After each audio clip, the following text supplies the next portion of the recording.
वेठो आहियो मां बि हिकिड़ी अणपढ़ियल औरत जो पुटु आहियां।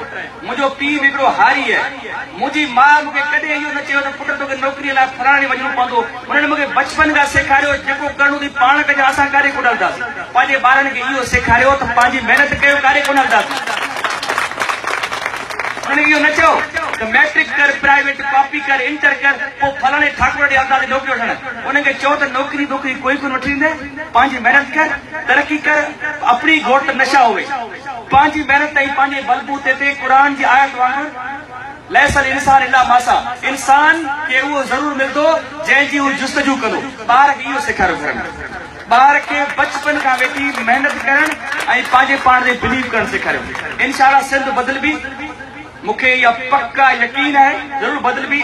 توبن ऐं ڳولن सां न, खलनि नारन सां न, खलनि झंडन सां न, इल्म सां सिंध बदलबी, शऊर सां सिंध बदलबी, ॻाल्हाइण सां सिंध बदलबी ऐं कंध मथे करे ॻाल्हाइण सां सिंध बदलबी। तव्हां सभई ख़ुशि ऐं आबाद हुजो।